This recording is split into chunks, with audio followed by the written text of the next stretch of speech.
बिस्मिल्लाहिर्रहमानिर्रहीम। अस्सलाम वालेकुम दोस्तों, मैं Israr benefits for all peoples YouTube channel में फिर से आपका एक बार स्वागत है। दोस्तों, आज एयर कूलर की वायरिंग में बताने वाला हूं, बने रहे मेरे साथ, देखते रहें इस वीडियो को।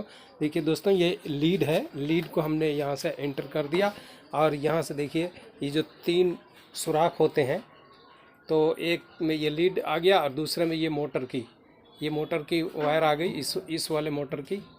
और उसके बाद ये जो दो वायर है, ये पंप की है, जो एयर कूलर का ये पंप होता है, इस पंप की वायर है। तो ये तीनों सुराखों में से ये दो तारें चली गई। ठीक है, अब इधर हम फ्रंट की तरफ आते हैं। ये देखिए, यहाँ पर फ्रंट की तरफ आ गए।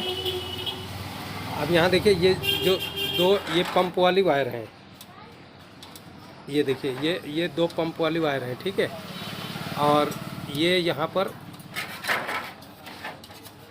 ये देखिए, ये 2 मोटर वाली वायर है और ये 2 केबल की है, जो प्लग आप बिजली के प्लग में इंसर्ट करते हैं।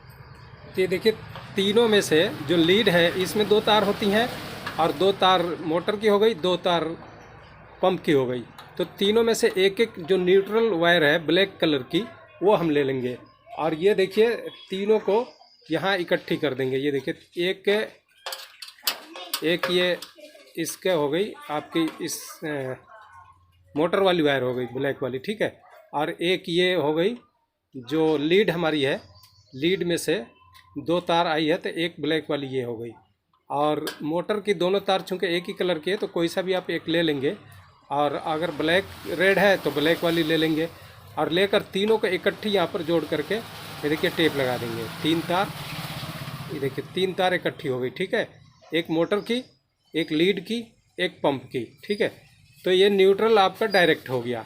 उसके बाद हमारा फेस आता है, तो ये देखिए, अब ये लीड वाली में मेन करंट हमारा यहाँ आया हुआ है, तो इसको हम उठा करके, और ये रेगुलेटर जो है, ये रेगुलेटर की एक वायर ले करके और ये लीड की एक वायर, दोनों को इकट्ठा हम यहाँ पर स्विच के अंदर लगा देंगे। ये देखिए, दोनों को स्विच के अंदर लगा दिया इकट्ठा। अब स्विच में यहाँ पर हमारा डायरेक्ट करंट आ गया प्लग से। ठीक है, तो जैसे स्विच ऑन करेंगे तो इसमें से करंट हमारा यहाँ चला जाएगा, जो कि ये पंप की तार जुड़ी हुई है यहाँ पे। ये देखिए, ये पंप की तार जुड़ी हुई है नीचे वाले पॉइंट पे। ये देखिए, नीचे वाले पॉइंट पे। ठीक है, तो ये पंप में यहाँ पर करंट चला जाएगा और ऊपर में तो करंट रहेगा ही, यहाँ पे तो करंट रहेगा ही। तो यहाँ से करंट एक आ गया इधर, देखिए रेगुलेटर में। अब रेगुलेटर से फिर करंट, जैसे हम रेगुलेटर को यहाँ ऑन करेंगे, तो ये करंट इधर सप्लाई दे देगा, इस वाले वायर में सप्लाई दे देगा। और यहाँ से देखिए, ये करंट फिर कहाँ आ जाएगा, ये देखिए मोटर की एक तार जो बची हुई थी वो आ गया, तो उसके अंदर हमने जोड़ दिया, यहाँ मोटर में चल गया। जैसे ही हम रेगुलेटर को ऑन करेंगे तो मोटर चल पड़ेगी। अब इसी तरह जैसे 3 तारें हमने इकट्ठा जोड़ के और न्यूट्रल को एक जगह कर दिया, न्यूट्रल तो चला गया तीनों चीज़ों में, पंप के अंदर, रेगुलेटर के अंदर, और रेगुलेटर नहीं, सॉरी, जो लीड की तार है उसमें से करंट आकर के दोनों चीज़ों में चला गया, एक पंप में और एक मोटर में।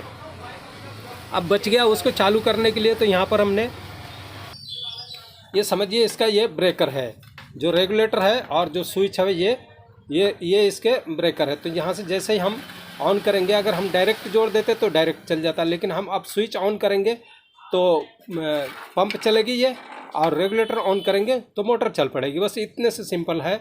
इस तरह से वायरिंग आप पूरी कूलर का कर सकते हैं, इसमें किसी तरह की कोई परेशानी नहीं है। और फिर आ करके यहाँ पर इनको टेपिंग कर देंगे यहाँ अच्छे से, ये सब ठीक हो जाएगा। इसी तरह जब आपको कोई प्रॉब्लम, कोई फॉल्ट आ जाता है, तो फॉल्ट को चेक करने के लिए क्या करते हैं, फॉल्ट को चेक करने के लिए हम सबसे पहले इस लीड को चेक करेंगे। और लीड को, मान लीजिए चलते कूलर में कई बार अक्सर फॉल्ट आ जाता है लोगों को, तो समझ में नहीं आता कि कहाँ से क्या प्रॉब्लम है। तो सबसे पहले हम लीड को चेक करेंगे, यहाँ से इसकी तार को हम यहाँ से अलग करेंगे, लीड की इस तार को अलग करेंगे और इस वाली तार को अलग करेंगे, दोनों को करंट दे करके सीरीज से यहाँ से चेक करेंगे। ये इससे एक खूंटी से एक तार को चेक कर लेंगे, एक खूंटी से एक तार को सीरीज में चेक कर लेंगे, और इस तरह से लीड हमारा पता लग जाएगा, लीड की तार। और लीड की तार के बाद में फिर जब वहाँ पर करंट आ रहा है तो फिर हम पंप को अलग चेक करेंगे, मोटर को अलग चेक करेंगे। तो इस तरह से हम पूरी वायरिंग अच्छे तरीके से कर सकते हैं और कोई फॉल्ट हो तो उसे भी सही कर सकते हैं। तो कुल मिलाकर ये वीडियो आपको कैसा लगा? अच्छा लगा तो लाइक करें, शेयर करें। फिर मिलते हैं अगली वीडियो में। अब देखिए दोस्तों, हम इसको ऑन करके दिखा देते हैं। ये देखिए ऑन करते ही ये देखिए मोटर चल पड़ी, ठीक है। तो इस तरह से आप वायरिंग कर सकते हैं। और सब चीज़ यहाँ स्विच ऑन करेंगे, ये स्विच ऑन करेंगे तो पंप भी चल पड़ेगी, ठीक है दोस्तों।